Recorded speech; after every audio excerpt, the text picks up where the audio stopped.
أما بعد فقد قال الله سبحانه وتعالى في كلامه المجيد والفرقان الحميد: أعوذ بالله من الشيطان الرجيم. بسم الله الرحمن الرحيم.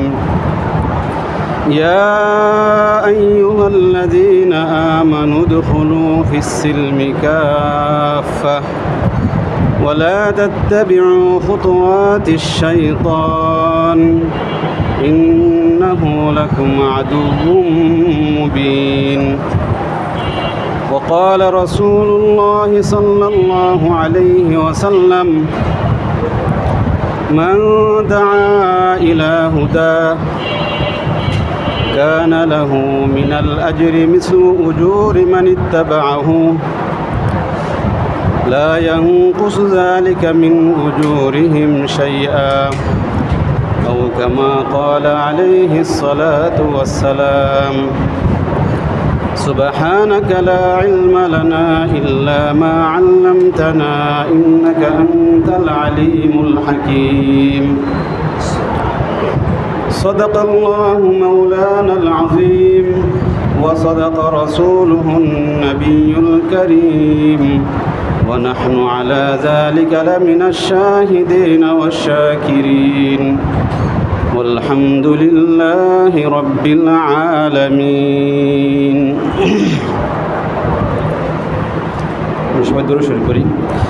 اللهم صل على محمد وعلى آل محمد كما صليت على إبراهيم وعلى آل إبراهيم إنك حميد مجيد. اللهم بارك على محمد وعلى آل محمد كما باركت على إبراهيم وعلى آل إبراهيم إنك حميد مجيد.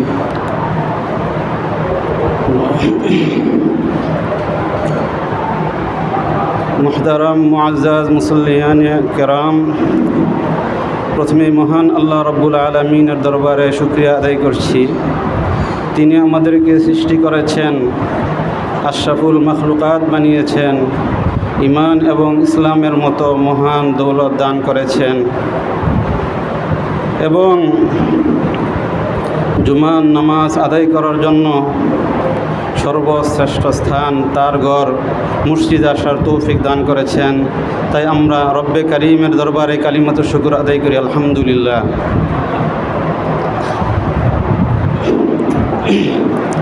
তো আমি আপনাদের সামনে নির্দিষ্ট একটি বিষয়ের উপর কিছু কথা বলার ইচ্ছা করেছি, যদি আল্লাহ তাআলা তৌফিক দান করেন সেই বিষয়ে কিছু কথা বলবো।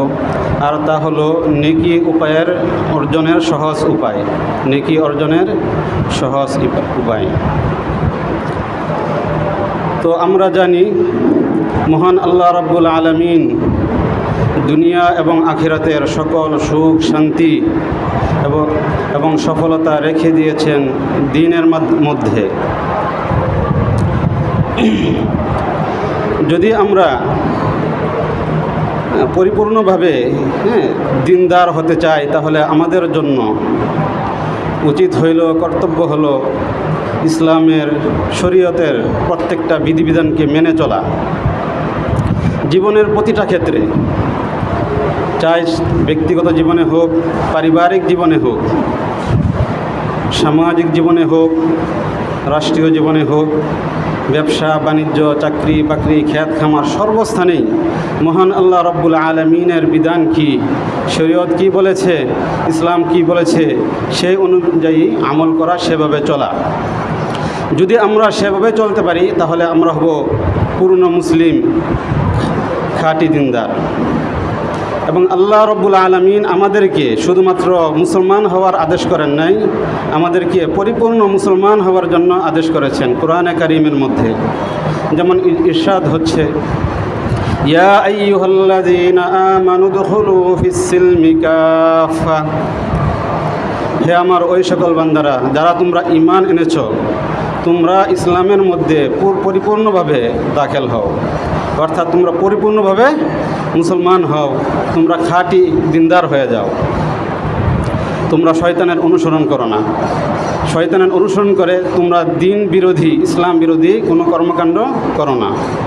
কারণ শয়তান যে সমস্ত বিষয়ের আদেশ করে সেগুলা দিন বিরোধী, কারণ সে তো তোমাদের প্রকাশ্য শত্রু। দেখেন, এই আয়াতের মধ্যে মহান আল্লাহ রব্বুল আলামিন আমাদেরকে আদেশ করেছেন দ্বীনের উপর চলার জন্য, ইসলামের প্রতিটা বিধান মানার জন্য।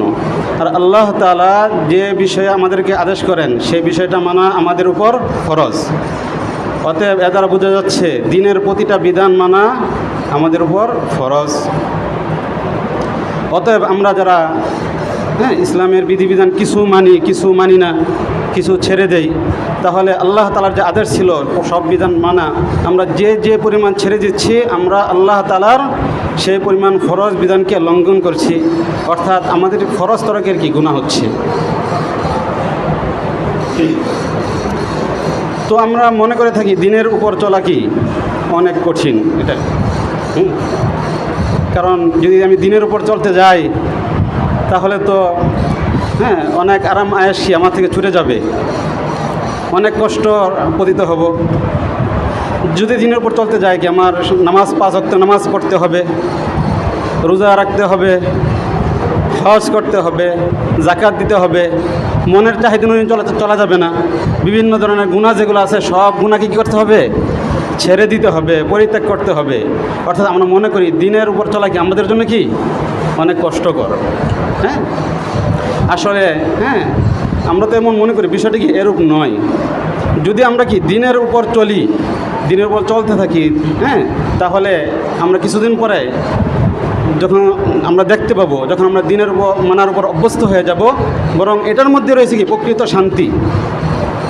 যেরকম দেখেন, একজন ব্যক্তি সবসময় নামাজ পড়ে, সে নামাজের ব্যক্তি, যদি সে নামাজ না পড়ে কখনো ছেড়ে দেয়, তার অশান্তি লাগবে, শান্তি লাগবে না, মনের মধ্যে অস্থিরতা কাজ করবে। কখনো ভুলক্রমে যদি সে ব্যক্তি শুয়ে পড়ে, তারপরে যদি তার মনে হয় সে এশার নামাজটা পড়ে নাই, সে ঘুমাইতে পারবে না যতক্ষণ পর্যন্ত ওই নামাজ না পড়বে।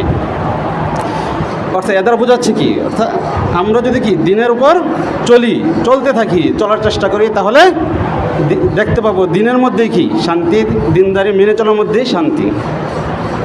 আমাদের অনেকে বলে থাকেন, মনে করে থাকেন যে ইসলাম তো 1400 বছর আগের ধর্ম, বর্তমান যুগে সেটা প্রযোজ্য নয়, সেটা গ্রহণযোগ্য না, সেটার উপর কি আমল করা সম্ভব না।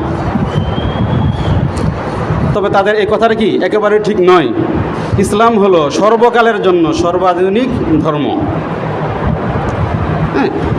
কোনো কালের জন্য সেটা কি না অগ্রহণযোগ্য না। তাদের কথা মেনে নিলে মনে হয় কি যে বর্তমান কি এটা অচল, কিন্তু এরকম না। কারণ মহান আল্লাহ রব্বুল আলামিন ইসলামকে মেনে চলার জন্য কি আদেশ দিচ্ছেন, আর মহান আল্লাহ রব্বুল আলামিন অসম্ভব কোনো বিষয়ের কি দেন না, আদেশ দেন না। সে অসম্ভব কোনো জিনিসের কি হুকুম করেন না। এটা যদি অসম্ভব হইতো তাহলে আল্লাহ তাআলা হুকুম করতেন না। যেহেতু আল্লাহ তাআলা ইসলাম মেনে চলার জন্য হুকুম করেছেন, আমাদেরকে ধর্মকে ইসলামকে দিয়েছেন এবং সেটা মেনে চলার জন্য, পরিপূর্ণভাবে মেনে চলার জন্য আল্লাহ তাআলা আদেশ দিয়েছেন। এ দ্বারা বোঝাচ্ছে কি ইসলাম কি পরিপূর্ণভাবে মেনে চলা সেটা অসম্ভব কোনো বিষয় না, সেটা সম্ভব বিষয়। যেমন আল্লাহ তাআলা কোরআনে কারীমের মধ্যে বলেছেন, লা ইউকাল্লিফুল্লাহু নাফসান ইল্লা উসআহা। মহান আল্লাহ রব্বুল আলামিন বান্দার উপর এমন কোনো বিধিবিধান দেন না, এমন কোনো বিষয় দেন না যেটা তার জন্য অসম্ভব। অর্থাৎ যেটা তার জন্য সম্ভব পালন করা, ওই সমস্ত কি আদেশই আল্লাহ তাআলা দিয়ে থাকেন, ওই সমস্ত কাজই, ওই সমস্ত দায়িত্বই আল্লাহ তাআলা তাকে দিয়ে থাকেন। যুগ যত আধুনিকই হোক, বিজ্ঞানের উন্নতি হোক বা অবনতি হোক, যেটাই হোক না কেন, যদি আমরা ইসলাম কি মানা কিনা অসম্ভব না। যদিও কখনো কি বিভিন্ন পারিপার্শ্বিকতার কারণে, অবস্থার কারণে সেটা তার উপর চলা কিছু কঠিন মনে হইতে পারে। পারিপার্শ্বিকতা যেমন হয়তো আমার পরিবারের মধ্যে কেউ কি ইসলাম ফলো করে না, তখন আমার জন্য একা মানা কি কিছুটা কষ্ট হবে।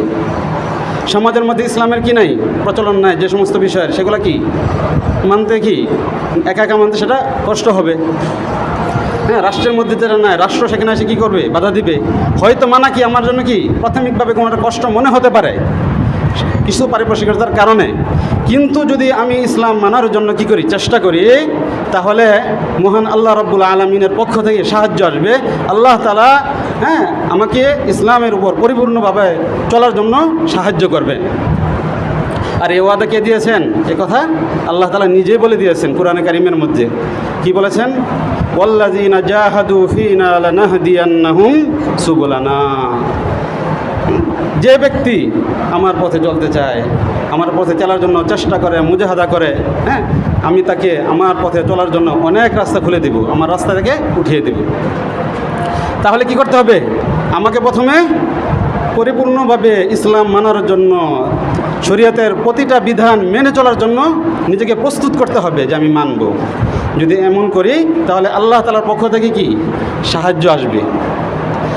হাদিস দ্বারা বোঝা যায় যে সেখানে বলা হয়েছে কি, যে বান্দা যদি কি আমার প্রতি 1 বিঘাত অগ্রসর হয়, আমার রহমত, অর্থাৎ আমি তার প্রতি কি 1 হাত অগ্রসর হই। অর্থাৎ আমি যদি চেষ্টা করি, আল্লাহ তাআলার রহমত, সাহায্য কি আমার দিকে আসবে। চেষ্টা না করলে হবে না। কিন্তু অন্য আয়াতে বলছে, ইন্নাল্লাহা লা ইউগাইয়িরু মা বিকাউমিন হাত্তা ইউগাইয়িরু মা বিআনফুসিহিম। যদি নিজেরা নিজেদেরকে কি পরিবর্তন না করি, তাহলে আল্লাহ তাআলা পরিবর্তন করবেন না।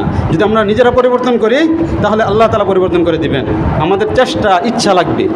হাদিসের মধ্যে আছে কি, ইন্নামাল আমালু বিন্নিয়াত। সকল কাজ নিয়তের উপর নির্ভরশীল। এটা বিভিন্ন ব্যাখ্যা আছে। একটা হলো কি সিহাতুল আমাল বিন্নিয়াত, কাজ সহি হওয়াটা, শুদ্ধ হওয়া, বিশুদ্ধ হওয়া, এটা হলো নিয়তের উপর নির্ভরশীল। কিছু আমল এমন আছে যদি সেগুলো কি নিয়ত না করা হয়, তাহলে ওই কাজটা শুদ্ধ হবে না। যেমন ফরজ কিছু বিধান আছে এবং অন্য কিছু আমল আছে, যেমন কি নামাজ, রোজা, হজ, যাকাত। তো এগুলোর জন্য কি নিয়ত শর্ত। যদি কোনো ব্যক্তি কি নিয়ত না করে, তাহলে তার আমলটা কি হবে না, সহি হবে না। আরেকটা ব্যাখ্যা হইল, কোনো কাজ এর সবের জন্য আমি কি পরিমাণ সব পাবো সেটার জন্য নিয়ত শর্ত। যদি নিয়ত না থাকে, নিয়তের মধ্যে সমস্যা থাকলে ওই আমলের সব আমি পরিপূর্ণ পাবো না। সওয়াবুল আমালি বিন্নিয়াত। অর্থাৎ যদি আমার আমলের মধ্যে কি নিয়তের মধ্যে কি পূর্ণ ইখলাস থাকে, তাহলে আমি পরিপূর্ণ সব পাবো। আর যদি ইখলাস কম থাকে, তাহলে সব কম পাবো। আর রিয়া থাকলে তো আমার জন্য কি হবে, গুনাহ হবে। তাহলে এটা হলো কি সওয়াবুল আমালি বিন্নিয়াত। অর্থাৎ প্রত্যেক আমলের সবটা দেওয়া হবে তার নিয়ত অনুযায়ী। তার নিয়ত যেমন হবে, মহান আল্লাহ রাব্বুল আলামিন তাকে কি ওই পরিমাণই সওয়াব দিবেন। আরেকটা হলো কি, যে কোনো কাজ অস্তিত্ব আসা, সে কাজটা হওয়া, এটা হলো কি নিয়তের উপর নির্ভরশীল। বুঝছেন? আপনার যদি কোনো কাজের ইচ্ছা থাকে যে আমি এটা করব, তাহলে কি সেটা আপনি করতে পারবেন। আল্লাহ তাআলা আপনাকে সাহায্য করবেন, সেটা দিনে হোক দুনিয়াবি হোক। দেখেন, একজন মানুষ সে যদি চায়, ইচ্ছা করে যে আমি কি হব, ডাক্তার হব, এবং সে চেষ্টা করতে থাকে, আল্লাহ তাআলা এক সময় কী করে তাকে ডাক্তার বানিয়ে দেয়। ঠিক অন্যান্য বিষয় যদি ইঞ্জিনিয়ার হতে চায় আর সে চেষ্টা করে, তাহলে কি আগে ইচ্ছা, তারপরে কি চেষ্টা, দৃঢ় সংকল্প থাকতে হবে, তারপরে তার উপর চেষ্টা করতে হবে। যদি চেষ্টা করে তাহলে কি হবে, আল্লাহ তাআলা তাকে, সে যে যেন হোক, ভালো লাইনে হোক খারাপ লাইনে হোক, ওইদিকে আল্লাহ তাকে পথ দেখাইয়ে দিবেন। সে যদি ইঞ্জিনিয়ার হইতে ইঞ্জিনিয়ার বানিয়ে দিবেন। সে যদি একজন হাফেজে কোরআন হতে চায়, সে চেষ্টা করে হাফেজে কোরআন বানিয়ে দেবেন। আলেম হতে চায়, আলেম বানিয়ে দিবেন। অর্থাৎ সে যে চায়, মানুষ ইচ্ছা করলেই কঠিন থেকে কঠিন কাজ আল্লাহ তাআলা তার জন্য কী করে দেয়, এটা সম্ভব করে দেয়। দেখেন, একটা লোহা যার গতি হলো নিচের দিকে, মানুষ এটার উপর কী করছে, ইচ্ছা করছে, তারপর মেহনত করছে, সেটা আকাশে উঠতেছে, হাজার হাজার টন ওজন কি বোঝা নিয়ে। একে তো প্লেনের ওজন আছে, আর মানুষের ওজন, বোঝার ওজন, এইগুলো নিয়ে সে কি আকাশে উঠছে। কী করার কারণে? মানুষের ইচ্ছা ছিল, মেহনত ছিল। আবার দেখা যায় এটা কি করছে, পানির মধ্যে কি সাধারণ একটা রুহার একটা, সেটা কি নিচে চলে যায়। আর মানুষের উপর মেহনত করছে, মেহনত করার কারণে কি করছে, ইচ্ছা করছে, মেহনত, দুইটা একসাথে হয়েছে, আর আল্লাহ তাআলা সাহায্য করছে। আর এটা কি হাজার হাজার টন, লক্ষ লক্ষ টন, সেটা কি সমুদ্রের মধ্যে ভাসতেছে। স্বাভাবিক যুক্তিতে কিন্তু বাসার কথা না, স্বাভাবিক যুক্তিতে কি আকাশে এসে ওড়ার কথা না, কিন্তু সে চেষ্টা করছে, আল্লাহ তাআলা ওইটার মধ্যে ওই শক্তি দিয়ে দিয়েছেন। দেখেন, পারমাণবিক বোমা, বিভিন্ন ধরনের কি সামান্য ক্ষুদ্র ক্ষুদ্র জিনিস একসাথে করছে, আর মানুষের চেষ্টা করছে, চেষ্টার ফলে কি হয়েছে, একটা দেশ কি ওইটাতে ধ্বংস হয়ে যেতে পারে। এখানে বসে কম্পিউটার টিপতেছে, আরেক দেশে কি হচ্ছে, ওই জায়গাটা জায়গা মতো গিয়ে পড়ছে। এটা কি করছে, কে করছে, এটা মানুষের চেষ্টা করছে, আর আল্লাহ তাআলা তাকে সাহায্য করেছেন। কম্পিউটার বানিয়েছে, মোবাইল, কত কিছু। আগে এক সময় এগুলো কল্পনা করা যেত না। বিজ্ঞান কি সেগুলো কি আরও সহজ করেছে আল্লাহকে চেনার জন্য। কারণ মানুষ এগুলোর উপর চেষ্টা করছে, মেহনত করছে, এই দিনী বিষয়, দুনিয়াবী বিষয় এইগুলো আল্লাহ তাআলা সহযোগিতা করছেন, এবং সে যা ইচ্ছা করেছে, যে বিষয়ের উপর মেহনত করছে আল্লাহ তাআলা তাকে সাহায্য করেছেন, সে সেই বিষয়ে সফলকাম হয়েছে। আর এইগুলোর কথা, এই বিষয়গুলো আল্লাহ তাআলা কোরআনে বলে দিয়েছেন, যে 1400 বছর আগে আল্লাহ বলে দিয়েছেন যে এই সমস্ত বিষয় হবে। কিন্তু তখন যদি এই প্রত্যেকটা নাম ধরে বলে দিত, তখন মানুষ বুঝতে পারতো না, মানুষের মাথায় তখন ওইটা ধরতো না। আল্লাহ তাআলা বলছেন কি, ওয়ায়াখলুকু মা লা তা'লামুন, আল্লাহ তোমাদের জন্য এমন বিস্ময়কর বিষয় জিনিস সৃষ্টি করবেন যেগুলো তোমরা কি জানো না, তোমরা এগুলো কল্পনা কি করো না, ঠিক না? আসলে তো এটা সৃষ্টিকার আল্লাহর, মানুষকে আল্লাহ তাআলা মস্তিষ্ক দিয়ে দিয়েছেন, সেই ব্যাপারে চেষ্টা করছে, আল্লাহ সেইগুলো কি বানাইতে পারছে, ঠিক না? এই সামান্য বিষয় দেখেন, উদাহরণ দেখেন চেষ্টার ব্যাপারে। দেখেন আপনার কাছে টাকা নাই, একজন আপনাকে চাইলো ভাই 1-2 হাজার টাকা ধার দেন, আপনি বলে দেবেন কি তার টাকা নাই। আপনার কাছে টাকা নাই, যদি আপনার নিজের কোনো ব্যক্তিগত কোনো প্রয়োজন পড়ে, আপনার এখন 5 লাখ টাকা প্রয়োজন, সেটা কি হয়ে যাবে? জোগাড় হয়ে যাবে, ব্যবস্থা হয়ে যাবে। কেন? সেটার জন্য কি আপনি পরিপূর্ণভাবে কি মেহনত করছেন, ইচ্ছা করছেন, মেহনত করছেন যে না আমার এই 5 লক্ষ টাকা কী করতে হবে, জোগাড় করতে হবে।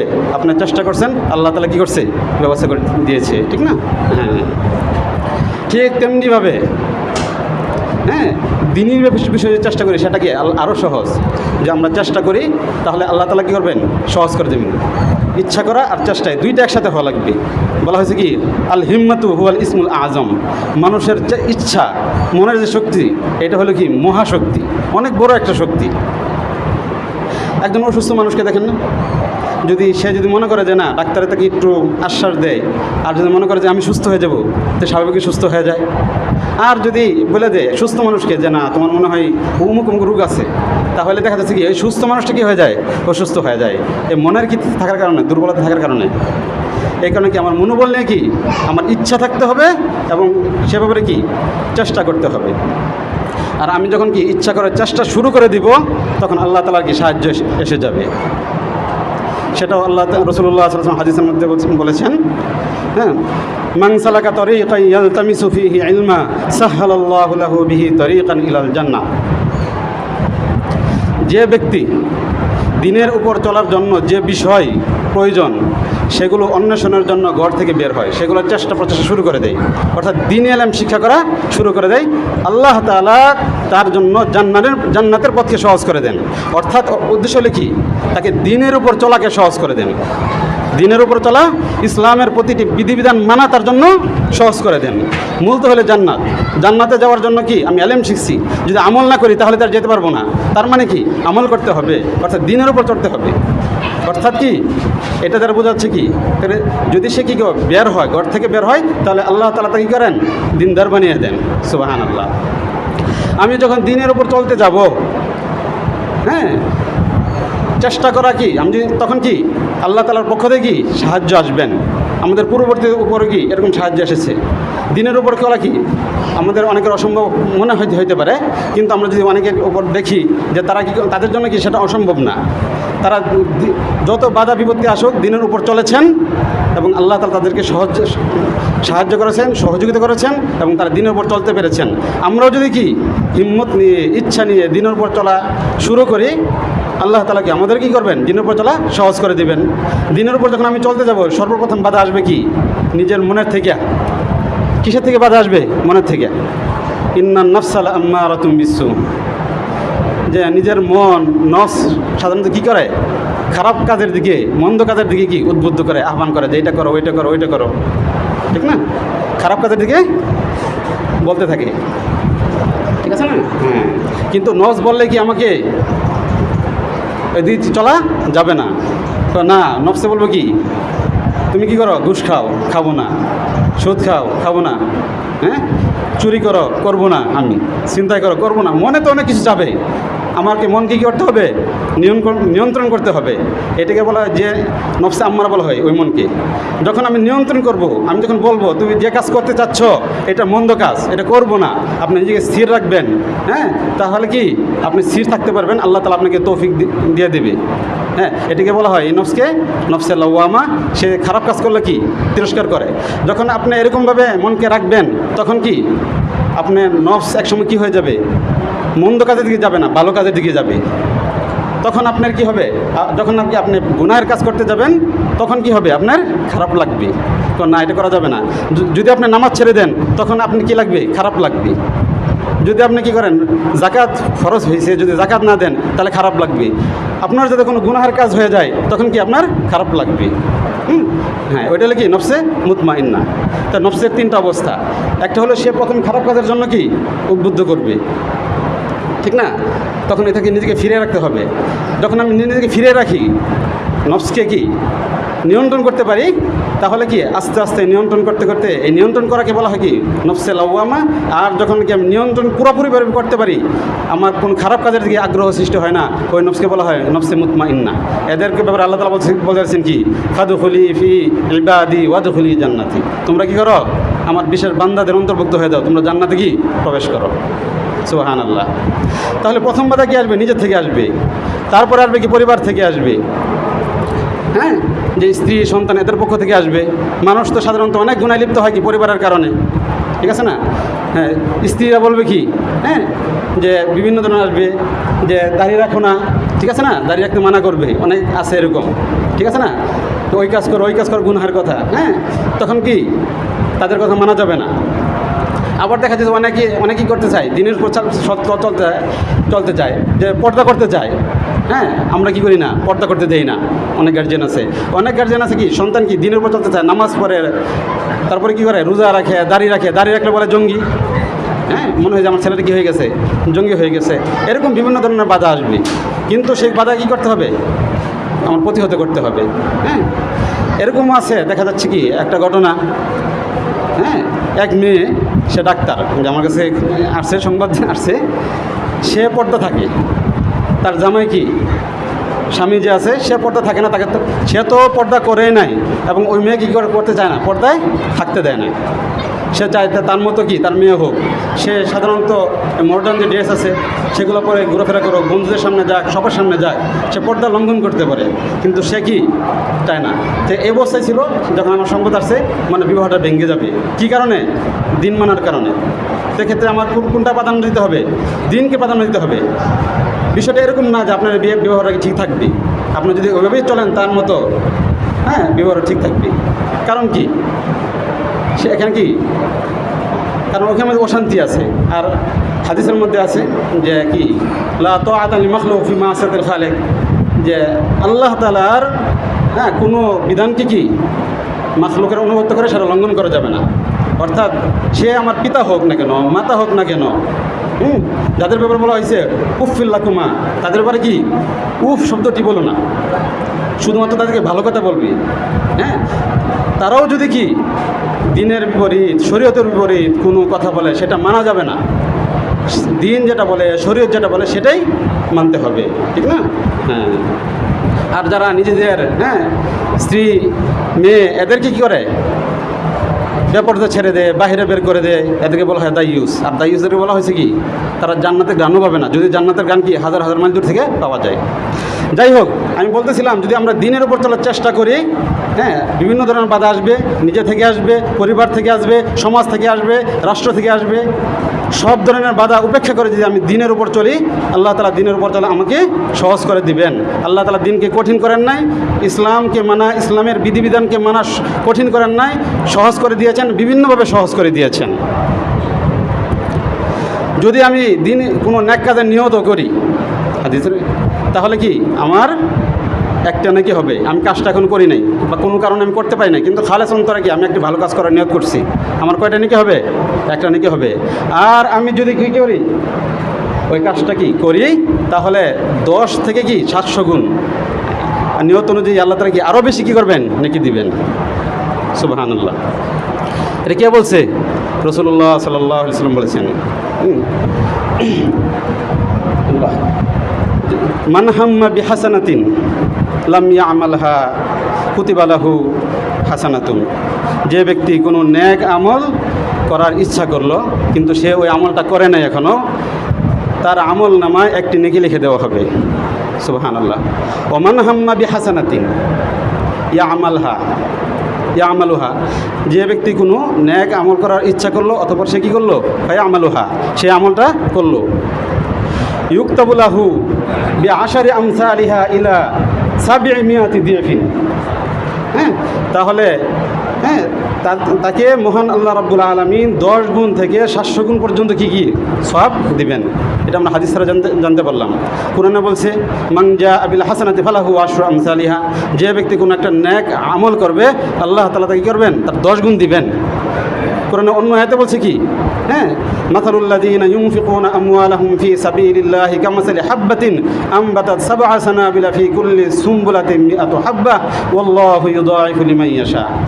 কোনো ব্যক্তি যদি আল্লাহর রাস্তায় 1 টাকা খরচ করে, দান করে, তার দৃষ্টান্ত হইল যেন সে জমিনের মধ্যে একটা শস্য, একটা বীজ বপন করলো একটা, আর ওই বীজ থেকে 7টা শীষ উৎপন্ন হইল, আর প্রত্যেক শীষের মধ্যে কি একটা করে দানা আসলো। কয়টা হলো? 700টা।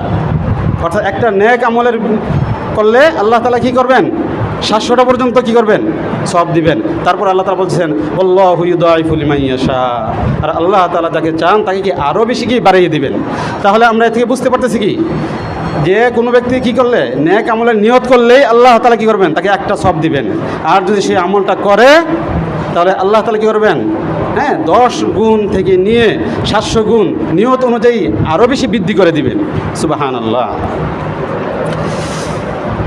তার একটা দৃষ্টান্ত যে আল্লাহ তাআলা নিয়ত করলেই নেকি দেন। ইসরায়েল বর্ণনা, বনি ইসরায়েল একটি ঘটনা। তো বনি ইসরায়েল এক সময় দুর্ভিক্ষ চলতেছিল, প্রচণ্ড দুর্ভিক্ষ। ওই দুর্ভিক্ষের মধ্যে ওই সময় যে ধনী লোকরা ছিল তারা গরিবদের মধ্যে খাবার বিতরণ করতেছিল। তখন এক দরিদ্র ব্যক্তি, যার অন্যকে খাবার দেওয়ার সামর্থ্য নাই, সে পাহাড়ের এক পদদেশে দাঁড়িয়ে বলতেছিল, আল্লাহ তাআলা যদি কি আমাকে সামর্থ্য দিতেন তাহলে আমি তো দান করতে পারতাম। এবং পরক্ষণে বললেন যে আল্লাহ তাআলা যদি এই পাহাড়ের পরিমাণ যদি শস্য আমাকে দান করতেন তাহলে আমি এই পরিমাণ শস্য সকলের মাঝে বিলিয়ে দিতাম। সুবহান। সে খালে সুন্দর কী করছে, এই নিয়তটা করছে, কিন্তু তার কিন্তু সামর্থ্য নাই। আল্লাহ তাআলা ওই সময় নবীর কাছে ওহী পাঠাইলেন যে তুমি ওই ব্যক্তিকে বলো আল্লাহ তাআলা তোমার আমল নামায় ওই পাহাড় পরিমাণ শস্য দান করার সব লিখে দিয়েছেন। সুবহানাল্লাহ। তাহলে এর দ্বারা বোঝা গেল কি, যদি কেউ কোনো ব্যক্তি নেক আমলের নিয়ত করে তাহলে কি আল্লাহ তাআলা তাকে সওয়াব দিয়ে দেন। আমরা অনেকে দরিদ্র আছি, যাদের দান খয়রাত করার সামর্থ্য নাই, তারা তো মনে করি যারা ধনী আছে তারা তো কি করে, আমলও করে আবার দান খয়রাত করে, তারা তো অনেক আগে চলে যাচ্ছে। তো রাসূলের কাছে একবার তারা আরজি পেশ করলেন যে ইয়া রাসূলুল্লাহ, ধনী যারা আছে আমরাও নামাজ পড়ি, ধনীরাও নামাজ পড়ে, আমরা রোজা রাখি তারাও তো রোজা রাখে, আমরা হজ করি তারাও তো হজ করে, তারা দান খয়রাত করে কি তারা আমলের দিক দিয়ে অনেক আগে চলে যাচ্ছে, কিন্তু আমরা তো পারতেছি না, আমরা তো পিছিয়ে পড়ে আসছি, আমরা তো দান খয়রাত করতে পারি না।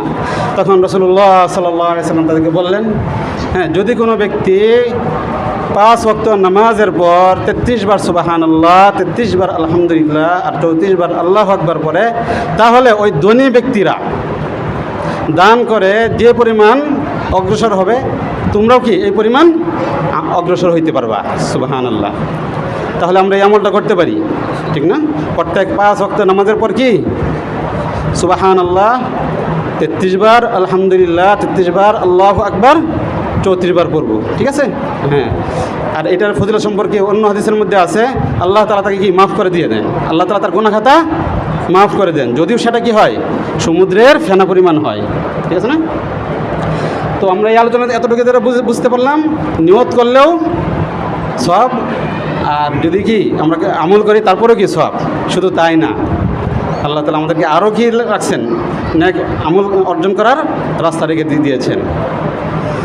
যে কোনো ব্যক্তি যদি কি করে, অন্য ব্যক্তিকে কোনো নেক কাজের জন্য দাওয়াত দেয়, তাহলে যে ব্যক্তিকে দাওয়াত দিল ওই ব্যক্তি আমল করে যে পরিমাণ সওয়াব অর্জন করবে, এই দাওয়াত দেওয়ার কারণে দাওয়াত দাতা ওই পরিমাণ সওয়াব অর্জন করবে। সুবহানাল্লাহ।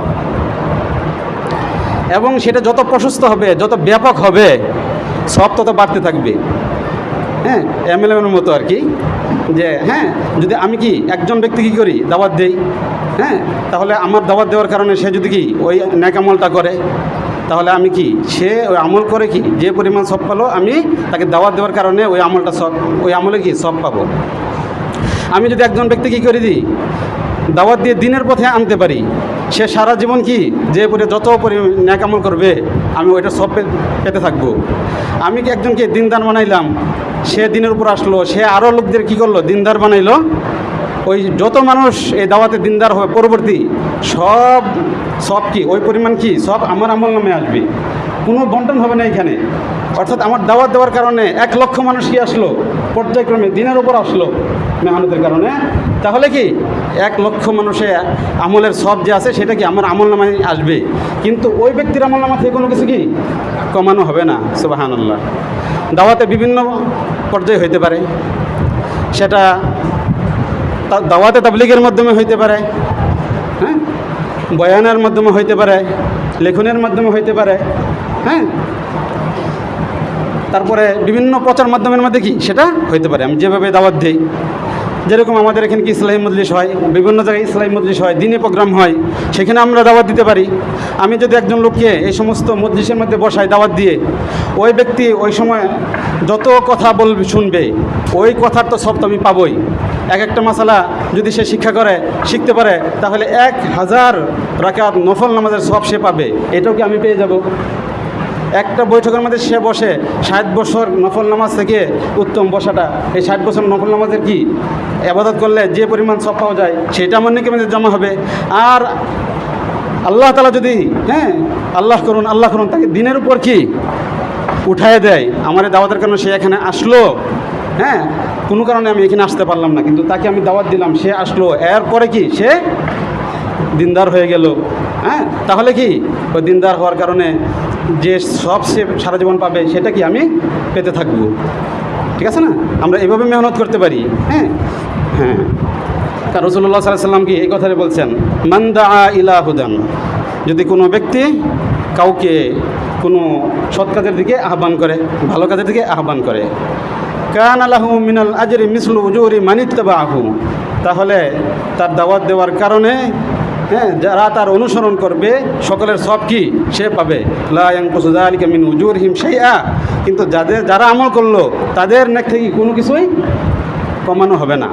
আর বিপরীতটাও আছে, যদি আমি কাউকে কি কোনো গুনাহের কাজের কি দাওয়াত দেই, তাহলে ঠিক তেমনিভাবে নেক কাজের নেকি যেমন আমার আমল নামায় আসবে, ওই গুনাহের কাজের গুনাহও আমার আমল নামায় আসতে থাকবে, এরকম। নাউজুবিল্লাহ। কেউ যদি যে কোনো ধরনের সে গুনাহ কাজ করলো, অন্যদেরকে গুনাহ কাজ করার জন্য বলল, বা গুনাহের কোনো কিছু কি সে প্রস্তুত ক্ষেত্র তৈরি করে দিল, এই সব ক্ষেত্রে কি এই গুনাহ আমার আমল নামায় কি আসতে থাকবে। উদাহরণস্বরূপ ধরুন কি কেউ একটা কি সিনেমা বানাইলো, আর লক্ষ লক্ষ মানুষ যদি এটা দেখে, একজন মানুষ যদি একবার দেখে তার একবার দেখার গুনাহ হবে, 1000 মানুষ যদি দেখে 1000 বার, প্রত্যেকের কি পৃথকভাবে একবার দেখার গুনাহ হবে। আর ওই ব্যক্তি কি বানানোর কারণে কি ওই 1000 লোকের কি তার গুনাহ তার আমল নামায় জমা হবে। ঠিক তেমনিভাবে যতদিন পর্যন্ত থাকবে, যত মানুষ এই গুনাহ করতে থাকবে, ওই গুনাহের কি এই একটা অংশ গুনাহের পুরা গুনাহ তার কি আমল নামার মধ্যে জমা হতে থাকবে। নাউজুবিল্লাহ। এই কারণে কি আমরা এই বিষয়টা কি খেয়াল রাখবো, আমরা বিভিন্নভাবে গুনাহ করতে থাকি।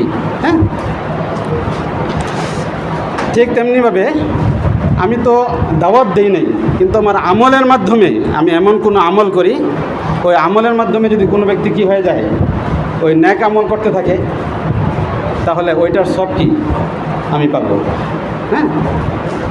অর্থাৎ এমন কোনো আমল আছে, নেক আমল আছে, সুন্নত আছে, যেটা সমাজে প্রচলিত নাই, সেটা কি হয়ে গেছে, বন্ধ হয়ে গেছে। সেই আমলটা কি আমি করলাম, আমি দাওয়াত দিই নাই, কিন্তু আমি কি সেই আমলটা করতেছি, আমাকে দেখে আরও 1 জন 2 জন 5 জন 10 জন সেই আমলটা শুরু করলো, সেটা প্রচলিত হয়ে গেল, চালু হয়ে গেল। তাহলেও এই ক্ষেত্রেও কি পরবর্তী যত মানুষ এই আমলটা করবে আমার দেখে দেখি সবগুলার সবকে আমি পেতে থাকবো। তার উল্টাটা, আমি যদি গুনাহের কাজ করি, এই গুনাহের কোনো আমলটা কি প্রচলিত করে দেই, তাহলে কি এই যত গুনাহ হবে সেটাও কি আমার আমল নামায় আসবে। অনেক সময় আমরা অনেক কাজ করি যেটাকে আমরা গুনাহ মনে করি না, কিন্তু গুনাহ হয়ে যায়।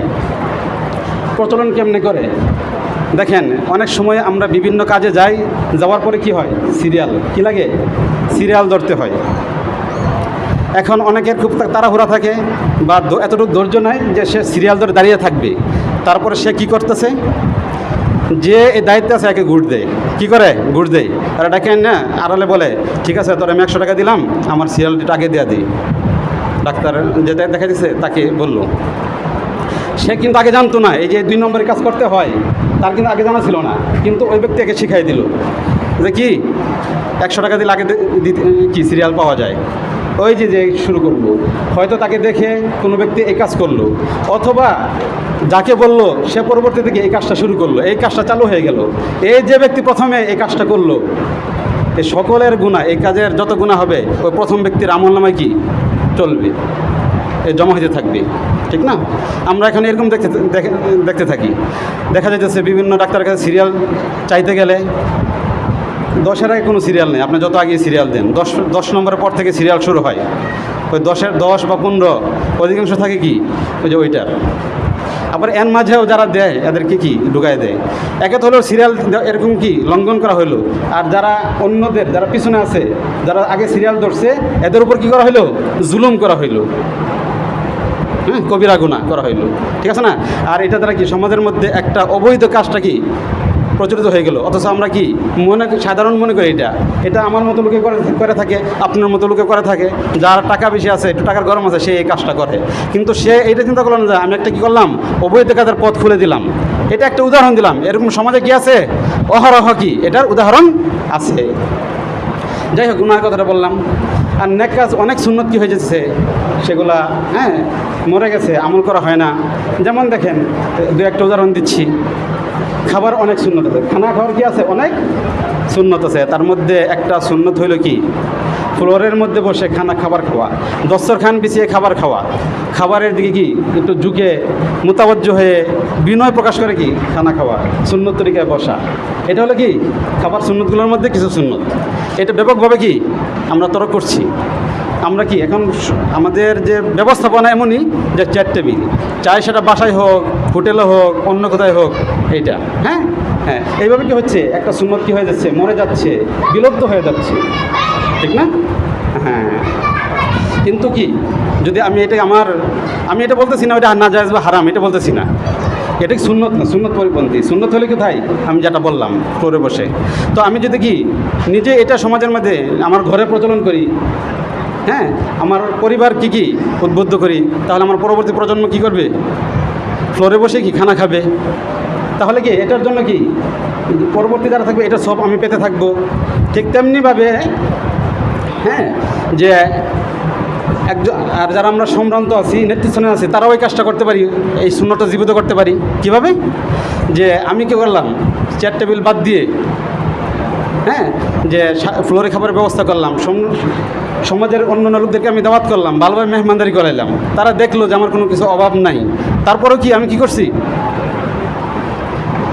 চেয়ার টেবিল এগুলা পরিত্যাগ করে সুন্নত তরিকায় ফ্লোরের মধ্যে খাবারের ব্যবস্থা করছি। তখন তারাও এটা চিন্তা করবে, উনি এত একজন বড় মানুষ, তারপরে কি এখানে কি খাবারের ব্যবস্থা করছেন, আমাদেরও কি এটা করা উচিত। হ্যাঁ, অতএব কি এভাবে কি সুন্নতটা কি হয়ে যাবে, চালু হয়ে যাবে, জিন্দা হয়ে যাবে। আর কেউ যদি একটা মরা সুন্নতি করে, মরা উদ্দেশ্য হলো যেগুলো প্রচলিত নাই, অপ্রচলিত হয়ে গেছে, গোপন হয়ে গেছে, সেটাকে কী করে প্রচলিত দেয়, তাহলে 100 শহীদের সব কি সে পাবে। সুবহান। আরেকটা সুন্নতের কথা বলি, যে বিবাহ শাদী দেখা যাক, বিবাহ শাদী এর সুন্নত হলো কি, একটা সুন্নত হলো যে মসজিদের মধ্যে হওয়া, জুমার দিন হওয়া, হ্যাঁ, তারপরে হচ্ছে শাওয়াল মাসে হওয়া। শাওয়াল মাস তো সবসময় পাওয়া যায় না, বিবাহের তো প্রয়োজন আছে, শুক্রবার সপ্তাহে একদিন আসে, এটা করা সম্ভব। তাও যদি না হয় মসজিদের মধ্যে হওয়া, এটা হলো সুন্নত তরিকা। মসজিদের মধ্যে স্বাভাবিকভাবে সুন্নত এই বিবাহটা হবে। বিবাহ কিন্তু একবার সহজ একটা জিনিস, কঠিন কোনো জিনিস না, আমরা কি কঠিন বানাই। বিবাহের নিয়ম হইল যে পিতা কি করবে, যে পিতা বা ওকিল যে আছে, সে কন্যার পক্ষ থেকে বরের কাছে প্রস্তাব পেশ করবে, 2 জন সাক্ষীর উপস্থিতিতে। সে বলবে কি কবুল করে নিলে কি বাস বিবাহ হয়ে গেল। এটা একটা ইবাদত, এটা হলো সুন্নত তরিকা, একবারে সহজ, ঠিক না? হ্যাঁ, আর হাদিসের মধ্যে বলা হয়েছে ইন্নামান নিকাহ বারাকাতান আইসারুহা মাউনা, বরকতপূর্ণ বিবাহ হলো ওইটা যেটার মধ্যে খরচ কম, যেটা সহজে হয়ে যায় সেটা, হ্যাঁ, ঠিক না? তো এই ক্ষেত্রে হলো কি, যে নিয়ম হলো কি এইভাবে বিবাহটা হয়ে যাবে। আর বরপক্ষে কী করবে, কিছু খেজুর দিয়ে দিবে, অলিমার ব্যবস্থা করবে। কিন্তু আমরা সমাজে দেখতে পাই কি, এই সুন্নত তো বাদ দিছি, সুন্নত বাদ দিতে কি বিভিন্ন ধরনের কি গুনার কাজকে আমরা এটার মধ্যে লিপ্ত হয়ে যাচ্ছি। প্রথমে যে গায়ে হলুদ নামে যত ধরনের নষ্টামি অশ্লীলতা কি এর মধ্যে আসছে এক। দ্বিতীয়ত এসে যাচ্ছে যে সেখানে যে এই মেয়ের বাড়ি কি খাবার খাওয়ানো, এটা হচ্ছে এক ধরনের জুলুম মেয়ের বাপের উপর। তার মধ্যে আসছে কি যৌতুক নামের কৌতুক আসতেছে। তারপরে যারা যদি অলিমাও করে তার মধ্যে আছে দাওয়াত দেওয়া কার্ডের মাধ্যমে। এখানে যাদেরকে দাওয়াত দেওয়া হয় সেখানে কী করা হয়, তাদের উপর জুলুম করা হয়। কারণ টাকা দিয়ে যদি খেতে হয় সেটা তো কি আমি কোথায় খেতে পারি, হোটেলে খেতে পারি। আমি তো 500-1000 টাকা হলে অনেক ভালো খাবার খেতে পারি, কিন্তু এখানে আসতে হয় কি এসে কি অনেক খরচ আমার করতে হয়, ঠিক না? দেখা যায় 5000, 10000, 20000 টাকা উপহার না দিলে কি তাকে এটা নিয়ে সমালোচনা হয়। এটাও তার উপর কি এক ধরনের জুলুম। অর্থাৎ দেখা যাচ্ছে কি আমরা এই সুন্নত তরক করার কারণে কি হচ্ছে, অনেক ধরনের গুনায় আমরা কি লিপ্ত হয়ে যাচ্ছি।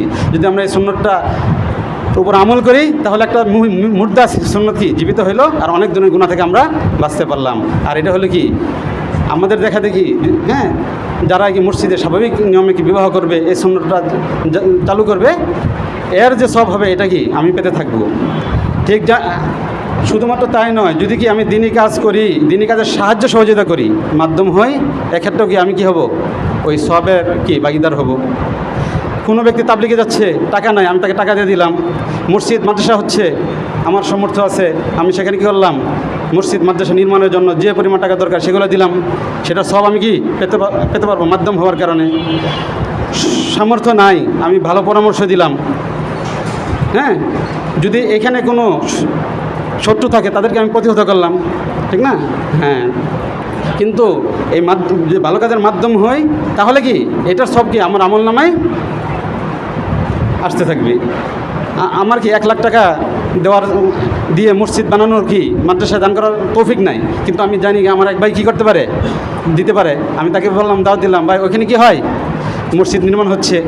যদি সে কি 1 লাখ টাকা দেয় তাহলে সে 1 লাখ টাকা দিয়ে যে পরিমাণ সওয়াব পাবে, আমি তাকে যে দাওয়াত দিলাম ওই দাওয়াত দিয়ে কি করলাম, ওই পরিমাণ সওয়াব পাবো। মান দাল্লা ইলা খাইরিন কাফাইলিহি, ঠিক না? এমনিভাবে কি আমি দিনের সহযোগিতা করতে পারি বিভিন্ন ধরনের, কিন্তু দিনের বিরোধিতা করব না। যদি বিরোধিতা করি তাহলে কি আমার কপালে কি আছে, কষ্ট আছে পরকালে, ঠিক আছে না? যদি কোনো ব্যক্তি কি কোনো আলেমকে, কোনো দিনদার হওয়ার কারণে, আলেম হওয়ার কারণে কি সমালোচনা করে, তাদের বিরোধিতা করে, তাহলে কি বিরোধিতা করার কারণে, বিরোধিতার মাধ্যম হওয়ার কারণে যেটাই হোক তার জন্য কি আছে, সে শাস্তির যোগ্য হবে, সে ধ্বংসপ্রাপ্ত, লাআনতপ্রাপ্ত, ঠিক না? যে বলা হয়েছে কি কোন আলেম হও, অর্থাৎ দিনী শিক্ষা করো, শিক্ষা দাও, তুমি দিনী শিক্ষা করো, না পেলে কি সহযোগিতা করো, তাও যদি সম্ভব না হয় এদেরকে মহাব্বত করো, কিন্তু 5ম জন হয় না, তাহলে কি ফাতুহলেক, তুমি ধ্বংস হয়ে যাবে, ঠিক না? তো এখানে বলতেছিলাম যে এগুলো কি দিনী কাজের মাধ্যম হওয়া, যেরকম কি আমি সবের অধিকারী হতে পারি, ঠিক তেমনিভাবে যদি আমি গুনাহের মাধ্যম হই তাহলেও কি আমার আমল নামার মধ্যে কি গুনাহ আসবে। যেরকম কি আমি কি সুদের মাধ্যম হই, আমি সুদ খাই নাই, সুদ দেই নাই, কিন্তু মাধ্যম হইলাম, তাহলে কি আল্লাহ তাআলার পক্ষ থেকে আমার লানত আসবে, ঠিক আছে না? এটা যে কোনো ধরনের গুনাহ হোক না কেন, ঠিক আছে না? যে সুদের ক্ষেত্রে বলা হয়েছে হাদিসের মধ্যে, আকিলু রিবা ওয়া মুকিলাহু ওয়া কাতিবাহু ওয়া শাহিদাই কুল্লুহুম সাওয়া, ঠিক আছে না? দেখি সুদ খাইলো, সুদ দিল, লেখলো, সাক্ষী থাকলো, অর্থাৎ যে যেভাবেই শরীক হোক সকলেই সমান, সকলের উপর কি আল্লাহ তাআলার লানত। আর যে সমস্ত গুনাহ কথা বলা হয়েছে এই সবারই কি সমপরিমাণে গুনাহ হবে, ঠিক না? তাহলে আমরা বুঝলাম কি এই আলোচনা দ্বারা আল্লাহ তাআলা দ্বীনের উপর চলা, নেকি অর্জন করা কি আমাদের জন্য কি করে দিয়েছেন, অনেক সহজ করে দিয়েছেন। আল্লাহ তাআলা বিভিন্ন বাহানায় কী করতে চান, আমাদেরকে নেকি দিতে চান। আল্লাহ তাআলার রহমতটাও কি এরকমভাবে বাহানা তালাশ করে। আল্লাহ তাআলা কোনো পরকালে এরকম বাহানা তালাশ করবেন আমাদেরকে কী করে দেওয়ার জন্য, মাফ করে দেওয়ার জন্য। যে আমরা কি ডাকাতের ঘটনা জানি, 100 জন কী করছে, সে হত্যা করছে, তারপরে তওবা করছে। তওবা করার পথে করার জন্য কি সে এক আলেমের বাড়িতে যাচ্ছিল, তখন কি তার জান কবজ করার জন্য কি হুকুম দেওয়া হয়েছে। তো রহমতের ফেরেশতা আর শাস্তির ফেরেশতা উভয়ই আসছে। রহমতের ফেরেশতারা আসছে, সে তো তওবা করছে। জাহান্নামের ফেরেশতারা আসছে, কারণ সে তো কি এত মানুষকে খুন করছে, ঠিক আছে না? এখন দুই দলে সে কি কে জান কবজ করবো এটা নিয়ে কি তাদের মধ্যে প্রতিযোগিতা ঝগড়া, তারা আল্লাহ তাআলার কাছে গেছে যে আল্লাহ তো অবস্থা। তখন আল্লাহ তাআলা বললেন ঠিক আছে, একটা কৌশল, ওই যে বাহানা তালাশ করে, তো গিয়ে দেখো তার বাড়ি এবং আলেমের বাড়ি, ওই লোক যে পর্যন্ত গেছে তার থেকে কার বাড়িটা দূরে। যদি আলেমের বাড়ি কাছাকাছি সে যেয়ে থাকে তাহলে কি রহমতে ফেরেশতা তার জান কবজ করবে, আর অন্যথায় আযাবের ফেরেশতারা কি জান কবজ করবে। কিন্তু বাস্তবে কিন্তু কি সে কিন্তু আলেমের বাড়ির কাছে যায় না, তার বাড়ির কাছে ছিল। আল্লাহ তাআলা জমিনকে আদেশ করছেন তুমি আলেমের বাড়ির কাছে হয়ে যাও, আর এই পাশে জমিন কি করছেন তুমি তার থেকে দূরবর্তী হয়ে যাও, ঠিক না? সুবহানাল্লাহ। তো পরে যখন মেপে দেখা গেল আলেমের বাড়ির কাছে সে গেছে, আল্লাহ তাআলা কি করে দিয়েছেন, ক্ষমা করে দিয়েছেন। সুবহানাল্লাহ। এমনভাবে কি আল্লাহ তাআলা কি করবেন, বান্দাকে মাফ করার জন্য বাহানা তালাশ করবেন।